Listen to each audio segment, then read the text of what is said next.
Welcome to Wild West Hearts, where honor rides with every hoofbeat. Dust burns in your lungs and every tail smells of gunpowder. The clearing smells of dust, sweat, and cheap whiskey. The acrid tang of unwashed bodies and desperation clinging to the scorching Dakota air like a curse that refuses to lift. The earth beneath their feet has been baked to the consistency of pottery by weeks without rain, cracking in intricate patterns that speak of a land as broken as the people who inhabit it.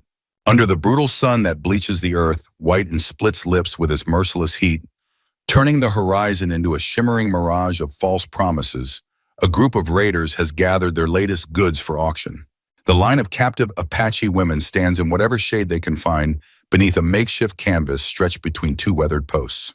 Their hands are bound with rough hemp rope that has already rubbed their wrists raw and bleeding, dark stains marking where the fibers have bitten deep enough to draw blood. Some are barely more than girls, their faces still soft with youth, but aged beyond their years by suffering. Others are mothers whose empty arms still remember the weight of children torn away, their breasts heavy with milk that will never be needed again. Their eyes are hollow, emptied of everything but a terrible, resigned understanding of what comes next. Not death, which would be a mercy, but something far worse. The sparse crowd shuffles in the dust, kicking up small clouds that hang motionless in the still air like the ghosts of better times. 30 or 40 men have gathered from the surrounding homesteads and settlements, drawn by word of mouth and the promise of cheap labor. They are ranchers with sun-leathered faces and calloused hands, shopkeepers whose soft bellies speak of easier lives, drifters whose eyes hold the flat coldness of men who have outlived their consciences. Men with tobacco-stained beards and predatory grins examine the women like livestock, discussing their merits in voices that carry the casual cruelty of those who have forgotten that suffering has a face, that each of these bound figures was once someone's daughter, someone's sister, someone's beloved. The auctioneer is a rail-thin man named Hutchins, whose voice carries like grinding stone across the gathering. Sweat streams down his pockmarked face in steady rivulets, leaving dark stains on his filthy shirt that smell of old whiskey and older sins. His teeth are brown stumps, and when he smiles, which he does often, it's the grin of a man who has found his calling in the business of human misery. He calls out prices with the practiced ease of someone who has done this many times before, his voice rising and falling in the familiar rhythm of commerce, as if flesh and souls were no different from cattle or grain. At the edge of the crowd stands Jacob, an ex-cavalry scout whose face bears the weathered lines of a man who has seen too much and forgotten too little. His clothes are worn but clean, his boots scuffed but well-maintained. He's here for salt and bullets, nothing more. Supplies for a lonely existence that asks nothing of anyone and expects even less in return. His eyes scan the meager offerings at the trading post, deliberately avoiding the human misery being conducted just yards away. But the beadwork on the women's dresses catches his eye despite his efforts to look elsewhere. The pattern is unmistakable, intricate diamonds and crosses worked in white and blue against dark leather, the sacred design of the White River tribe. Flash, a split-second image, smoke, flying sparks, the blurred silhouette of a woman falling, the same pattern on her dress stark against the dawn light. Sound, a woman's scream, distorted and abruptly silenced by the thunderous report of his Springfield rifle. His blood turns to ice water in his veins. His hand grips the rifle stock so tightly his knuckles turn white. A sharp, spasmodic breath catches in his throat, as if invisible hands are squeezing his windpipe. The memory hits him like a physical blow, sharp and unwanted, dragging him back to a dawn 3 years past. The smell of gunpowder, thick as fog, the screams of women and children cut short by rifle fire, the sight of his own Springfield rifle bucking. In his hands as he fired into a village under orders he should have defied but didn't, orders that still wake him in cold sweats with their terrible final echo. The guilt is a physical weight in his chest, pressing down like a stone, making each breath a conscious effort. The raiders sell the women one by one, each transaction completed with the casual indifference of men trading horses or cattle. Coins change hands with soft, metallic clinks. Ropes are transferred from one set of calloused hands to another, and one by one the women disappear into their new lives of servitude, some weeping silently, others maintaining a dignity that their circumstances cannot touch, all of them understanding that this is not an ending, but a transformation into something less than human.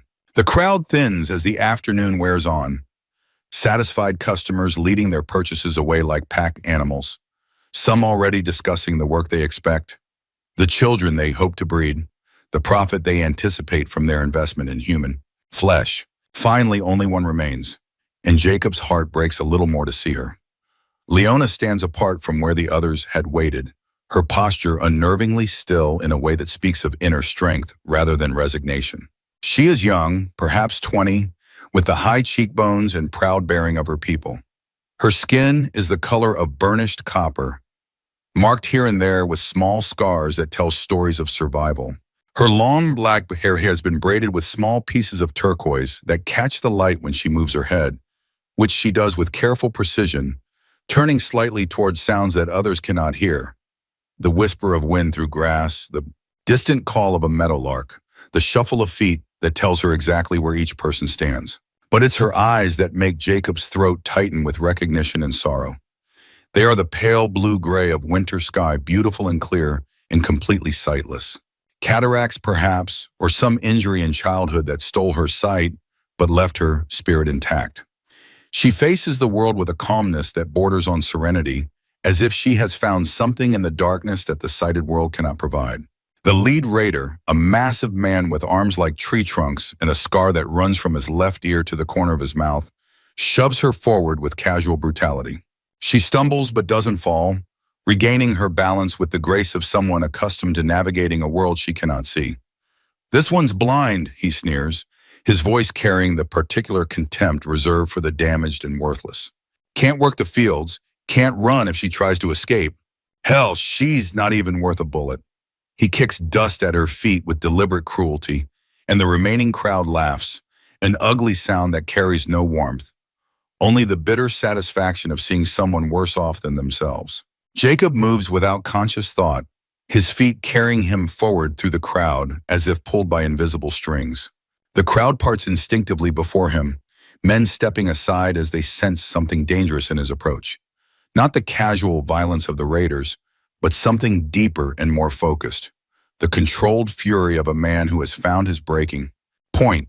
Some recognize him as the hermit who lives alone in the hills, the one who fought in the Indian Wars and came back changed. Others simply know, with the animal instinct that keeps men alive on the frontier, that this is not someone to challenge. His hand moves to the Springfield slung across his back, fingers tracing the familiar contours of stock and barrel. The weapon has been his constant companion for 7 years, through the war, through his service as a scout, through the long, lonely years since he left the army. It has fed him when game was scarce, protected him from wolves and worse things that hunt in the darkness, and haunted him with memories of what it helped him do under a cold Dakota dawn. The rifle is worth $50 at least, maybe 60 to someone who knows quality when they see it. It's a fortune to a man like him, his security against starvation and his edge against the dangers of the frontier. But it's also the weight around his neck, the symbol of his participation in something that still wakes him screaming in the night. Every time he holds it, he feels the ghost pressure of that morning. The kick against his shoulder, the acrid smell of powder smoke, the terrible finality of each shot. If he keeps it, he will carry that guilt to his grave. If he trades it away, perhaps both of them might find something approaching redemption. He doesn't offer coin, though he has a few silver dollars sewn into the lining of his jacket, his emergency fund, saved against disaster. Money would make this a simple transaction, commerce rather than sacrifice. Instead, he unslings his Springfield rifle, the very one from the massacre, his only object of real value, the tool that has kept him alive and the symbol of what has been slowly killing him inside.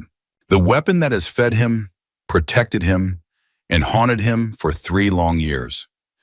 He lays it on the makeshift auction block with the reverence of a man placing flowers on a grave, his hands reluctant to release the familiar wood and steel. Sound, the thud of wood against wood, sharp as a gunshot in the sudden silence that falls over the clearing. His voice, when it comes, is gravel, unused to speech after months of solitude. For her. The raider leader stares at him for a long moment, first stunned into silence, then breaking into a grin that reveals teeth stained brown with tobacco and neglect. A government rifle for a broken thing, It's a deal, fool. He hefts the Springfield, admiring its weight and the way the sun gleams off its well-oiled barrel. With his free hand, he shoves the end of Lyona's rope into Jacob's palm. Jacob now holds the life he just paid for with the very tool that helped destroy her world. As Jacob takes the rope from the raider's hand, a whisper escapes Lyona's lips, so soft it might be the wind itself. Shijay. The walk to Jacob's cabin stretches across 5 miles of rolling prairie that undulates like a brown ocean, frozen in time, the grass brittle and sharp-edged from weeks without rain. The sun beats down mercilessly, turning the air itself into something that shimmers and wavers, creating mirages of distant lakes that vanish as soon as they appear. Grasshoppers leap away from their feet in clouds, their wings creating a dry rustling that speaks of a land pushed to its limits by drought and heat. Lyona follows the sound of his heavy boots on the hard-packed earth, her own feet finding their rhythm in the dust with the practiced ease of someone who has learned to navigate by sound alone. She doesn't stumble over the scattered stones or the occasional prairie dog hole, her other senses compensating for what her eyes cannot provide. But her body remains rigid throughout the journey, shoulders squared and spine straight, a pillar of exhausted dignity that expects nothing but a new kind of cage, perhaps cleaner than the last but no less confining. Jacob doesn't speak during the journey, the silence stretching between them like a physical thing. What words could possibly bridge the gulf between what he has done and what he is trying to do now? How do you apologize to someone whose people you helped slaughter? How do you explain that you traded your most valuable possession, not out of kindness, but out of desperate need for something approaching redemption? But the silence is not empty. As they walk, barely audible beneath the whisper of wind through grass and the distant cry of a red-tailed hawk, Jacob begins to hear something that makes his blood run cold. It comes and goes like a ghost on the wind, soft murmurs in Apache, so quiet they might be imagined. At first, he thinks it's the wind itself, playing tricks with his guilt-stricken mind. But gradually he realizes the truth. Leona is speaking to herself in her native tongue, her voice a whisper that carries no further than her own lips. Shijeye, Shima, Shidiji. Father, mother, my younger sister. Echo, a deep male voice answering in Apache, warm and strong, instantly silenced by the crack of a rifle. Echo, a woman's gentle singing, the melody of a lullaby, cut short by screams. Echo, a child's laughter fading into the wind. He cannot understand the words, but he recognizes the cadence. It is the rhythm of prayer, of remembrance, of a soul speaking to the dead. She is mourning as she walks, honoring those who cannot walk beside her, keeping alive the memories of a world that no longer exists. Her silence toward him is not emptiness, but fullness, the weight of grief and loss and determination to survive, carrying her forward one step at a time. The words fade in and out of audibility, names of the dead, spoken like rosary beads of sorrow and love. Sometimes longer phrases, what might be stories or songs, or final conversations held with ghosts. The sound is heartbreaking in its quiet dignity, a woman keeping vigil for her people while walking toward an uncertain future. Jacob finds himself studying her as they walk, noting the way she holds her head tilted slightly to catch sounds he cannot hear, the way her hands occasionally reach out to brush the tops of the grass as if reading some message written in their movement. There are small scars on her arms and neck, some old and faded, others more recent. The worst are the burn scars around her wrists, perfect circles that speak of deliberate cruelty, of someone who took pleasure in causing pain to the helpless. The sight of them makes his jaw clench with a rage that has nowhere to go. Her whispered prayers continue, a counterpoint to their footsteps that speaks of loss and endurance in equal measure. This is not the silence of defeat, but of a woman carrying her entire world within her memory, keeping it alive with words spoken to the endless sky. His cabin sits in a small hollow, protected from the worst of the prairie winds by a stand of cottonwoods that he planted himself 5 years ago, when he first came to this place seeking solitude and finding only the echo of his own guilt. The trees have grown tall enough now to provide real shade, their leaves rustling with a sound like whispered secrets. A small creek runs nearby, fed by a spring that has never gone dry, even in the worst droughts, providing the one necessity that makes life possible in this harsh country. The cabin itself is sturdy but modest. 2 rooms built of pine logs chinked with mud and grass, a stone chimney that draws well, windows with real glass that cost him a month's worth of trapped furs. But inside, it's a testament to loneliness that speaks louder than any words could. One cup sits on the rough wooden table, its handle worn smooth by a single pair of hands. One plate rests beside the wash basin, never needing a companion. One chair sits before the cold hearth, its seat shaped by the weight of one man's solitary evenings. The interior smells of solitude made manifest. Wood smoke from countless fires built for one, coffee brewed in quantities measured for a single drinker, and an old, unspoken sorrow that has seeped into the very wood of the walls like water into dry earth. Jacob cuts the ropes from her wrists with his hunting knife, the sharp blade parting the hemp fibers with a soft whisper that seems unnaturally loud in the silence. Close up. The rope falls away to reveal angry red marks where it has bitten into her skin, the flesh raw and beginning to swell. But beneath the fresh wounds, he sees something that makes his stomach clench with sick recognition. Old scars that circle her wrists like bracelets, perfectly round and methodical, the kind that come from heated metal pressed into flesh with deliberate precision. Burns, he realizes, probably made with the end of a rifle barrel or a branding iron heated in a fire. Someone held her down and marked her like livestock, taking pleasure in her pain. Jacob's hand freezes, the knife suspended in air. His eyes linger on the scars, understanding dawning on his face. Her story is worse than he imagined. He places a bowl of venison stew and a cup of water on the table, then deliberately turns his back, granting her the privacy to eat without being watched. She approaches the table with the careful movements of someone testing for traps, her hands exploring the bowl's edges before lifting the wooden spoon. She eats slowly, cautiously, like an animal testing for poison, but her movements are deliberate despite the trembling in her hands. While she eats, Jacob prepares a bedroll for her by the hearth, the warmest spot in the cabin. He takes the cold, hard floor for himself, spreading his own blankets near the door.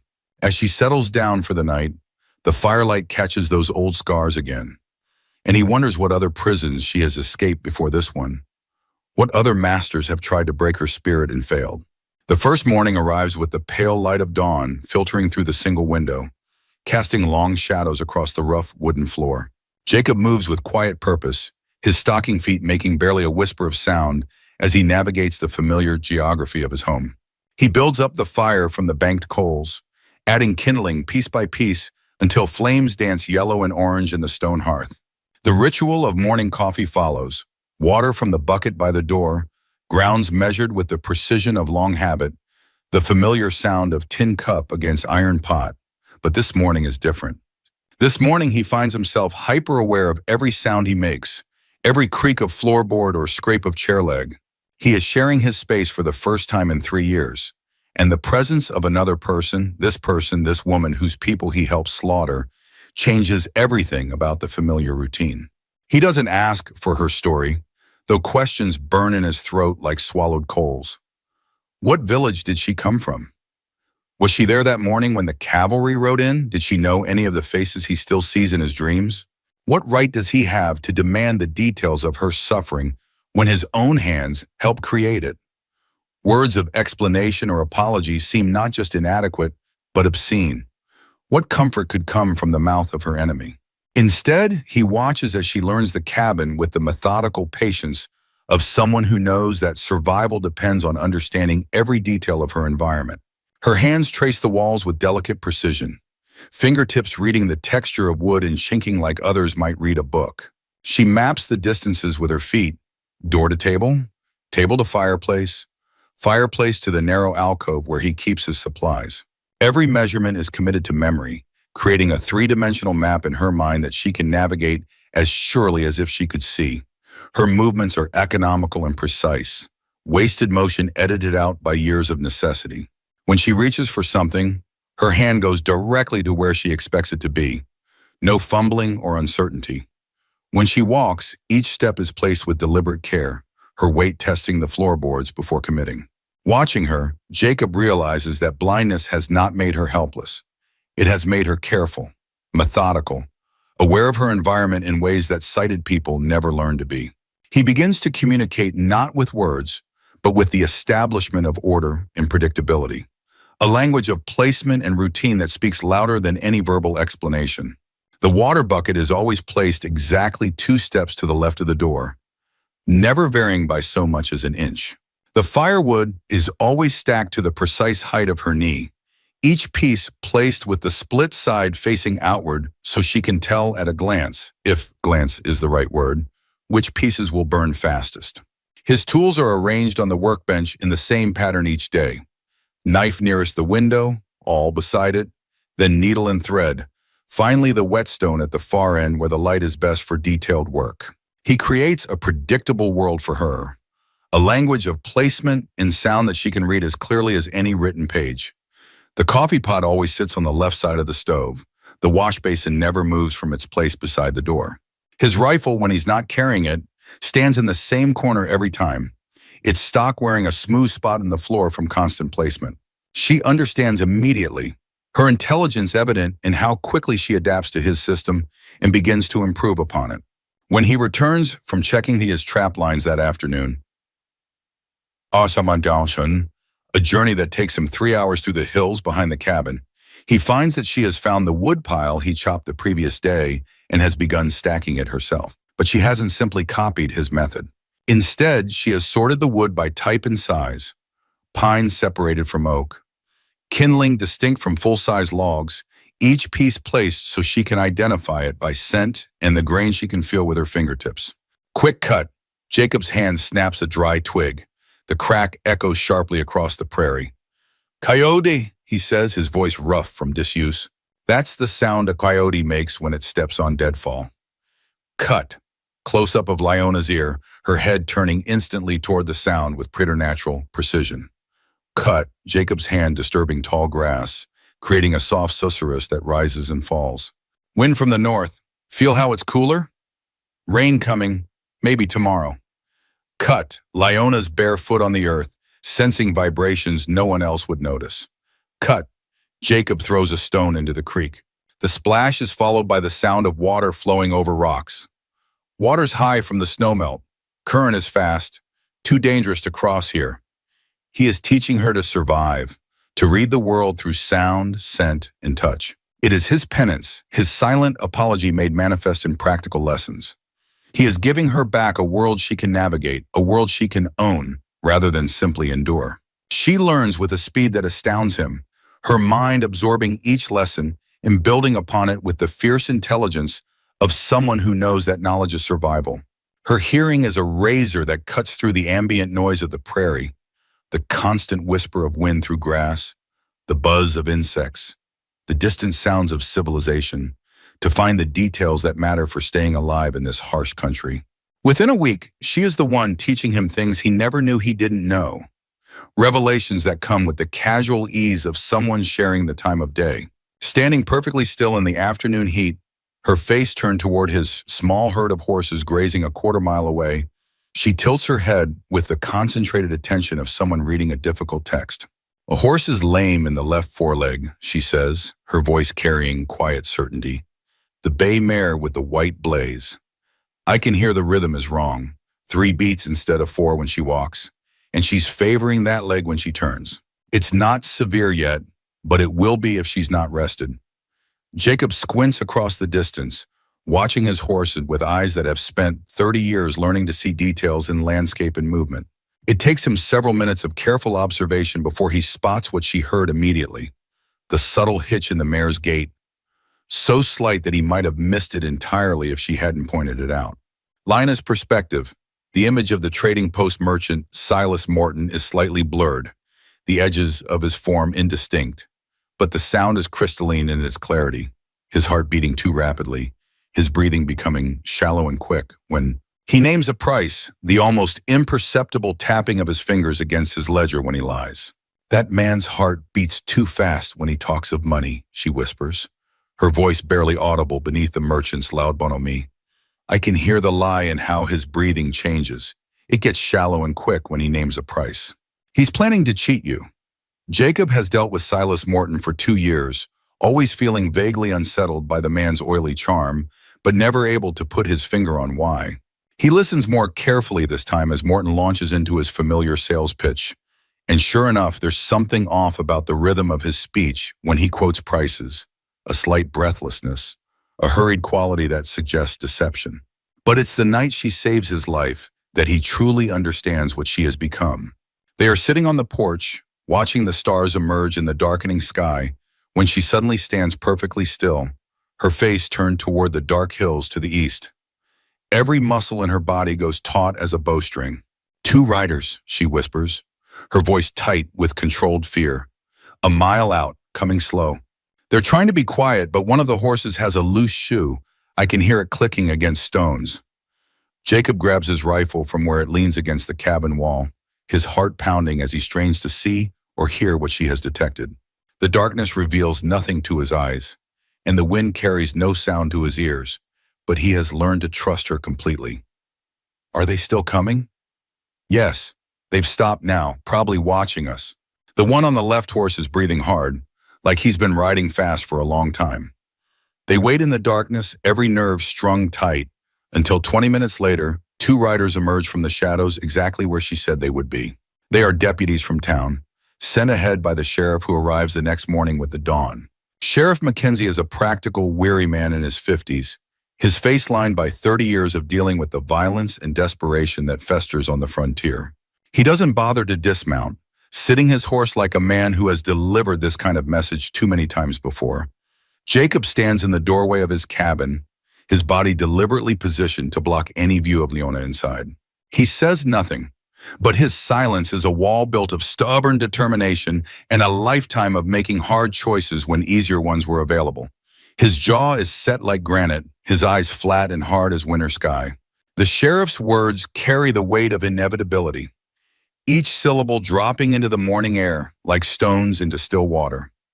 "The raiders you crossed are tied to a big outfit out of Colorado, the Dutton Gang. Ever heard of them? They're not just any collection of drifters and desperados. They're organized, well-armed, and they don't forgive insults. Word is they've already put a price on your head, and not a small one. $500 for the man who humiliated them in front of half the territory." The sheriff shifts in his saddle, leather creaking under his weight. His voice drops to a more personal register, and there's something in his eyes that wasn't there before. Recognition, memory, the weight of shared history. "I know what happened at White River, Jacob."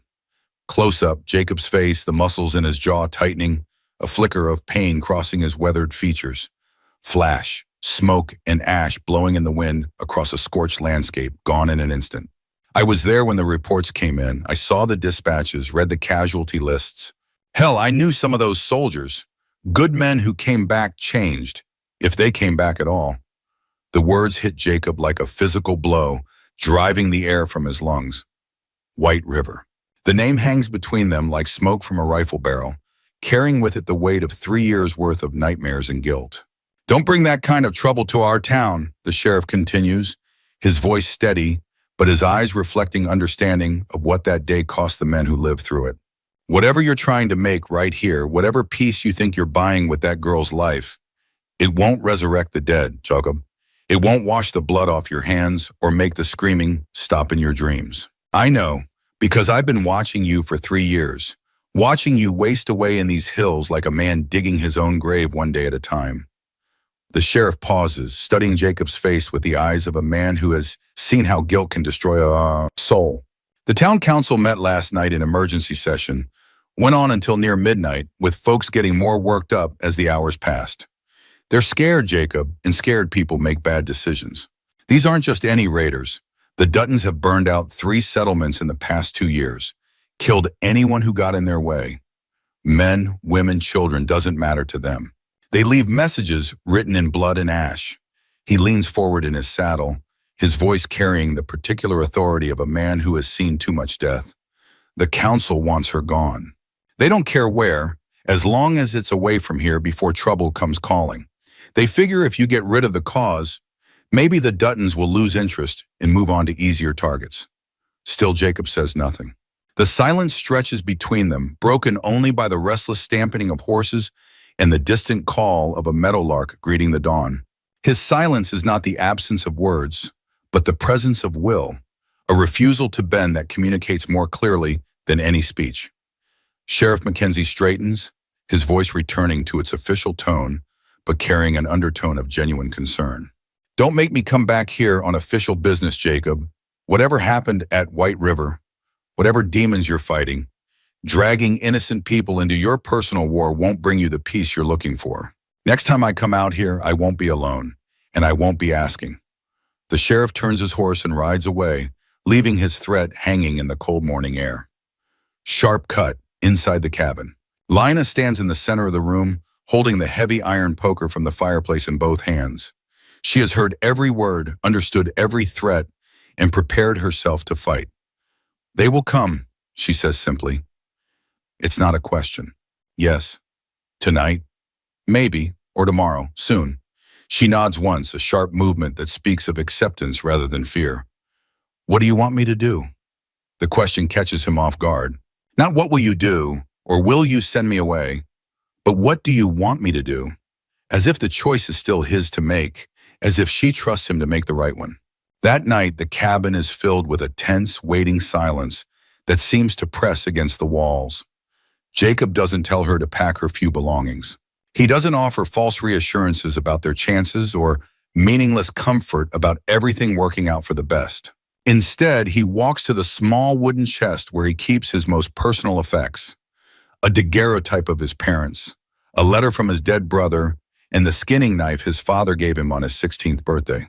The knife is perfectly balanced, its blade honed to a razor's edge through years of careful maintenance. It's the one tool he trusts as much as his own hands, the one weapon that has never failed him. He walks over to Leona, who stands waiting by the fireplace, her head tilted slightly as she listens to the night sounds outside. He doesn't simply hand her the knife, that would be an insult to both of them. Instead, he takes her hand and closes her fingers around the worn wooden handle, feeling the way she tests its weight and balance. If they get past me, wahami, he says, his voice a low rumble that barely carries across the small room. In the dark, your ears are faster than their eyes. She grips the knife, her knuckles white against the dark wood of the handle. She doesn't say thank you. There are no words for what this moment means. Instead, she gives a single sharp nod. It is a pact sealed in silence and steel, an understanding that they will face whatever comes together. From the deep darkness outside, a coyote howls, its voice rising and falling in the ancient song of the hunt. A moment later, another voice answers from the opposite direction. But Jacob's blood runs cold as he recognizes that the second call is wrong, too human, too controlled. It's a signal. They're here. Black screen sound, boots on porch boards, careful but not quite silent enough. Sound, the scrape of metal against wood as someone tests the door latch. Jacob blows out the lamp, plunging the cabin into absolute darkness. The sudden blindness is disorienting, but he hears Leona moving with sure, silent steps to the far corner where the shadows are deepest. For once, the darkness gives her the advantage. Sound. The door explodes inward with a crash of splintering wood and twisted hinges. Flash. Jacob fires through the frame blindly, the muzzle flash lighting the room for a split second before darkness reclaims it. A scream of pain and surprise echoes through the night, and a body hits the ground outside with a heavy thud. Sound. Glass shattering as another raider smashes through the window. Another brief flash as Jacob fires again. The muzzle flash reveals a shard of glass embedded in his forearm, blood trickling down his wrist. He stumbles back, disoriented in the absolute darkness, his wounded arm making it difficult to reload. Jacob! Leona's whisper cuts through the case, a sharp precision in her voice that commands attention. There, 2 steps forwards from the window. He's trying not to breathe, but I can hear his heartbeat. Wounded and blind in the dark, Jacob trusts her completely. He aims where she indicated and fires, the rifle's report deafening in the confined space. A man screams and collapses, his weapon clattering across the floor. The leader Vides Bushamamach Estir, the same man who had sold her in the first place, burst through the broken window like an avenging demon, his massive silhouette framed against the faint moonlight. Jacob is on the floor now, his rifle empty and just out of reach, his wounded arm leaving a trail of blood across the rough wooden planks. The raider stands over him, breathing hard from exertion and rage, raising his pistol with deliberate slowness. Should have minded your own business, Scout, he growls. Should have let us take our property and walked away. Sound, Leona's silent movement across the floor, just the faintest whisper of cloth. Sound, A dull, wet impact, followed by a surprised gasp of pain. Lyona moves like smoke given form, flowing across the room with impossible silence. Guided only by the sound of the man's heavy breathing and the scrape of his boots on the wooden floor, she lunges. The knife finds its home between his ribs with surgical precision, sliding between bone and muscle to puncture his lung. There is a choked gasp, a moment of terrible understanding, and then the silhouette crumples to the floor like a marionette with its strings cut. Silence returns to the cabin, broken only by Jacob's ragged breathing and the steady drip of his blood onto the floor. He cannot see her in the darkness, but he knows she stands there in the corner, a shadow holding a knife still warm with another man's blood. For the first time since that terrible morning 3 years ago, he understands something about the nature of justice and the weight of choices. She has saved his life, but more than that, she has claimed her own freedom with her own hands. The debt he thought he was repaying has been transformed into something else entirely, a bond forged in darkness and paid for in blood. Dawn breaks slowly, painting the eastern sky in shades of pink and gold that gradually drive back the shadows. The bodies have been dragged outside and covered with canvas from his supply shed.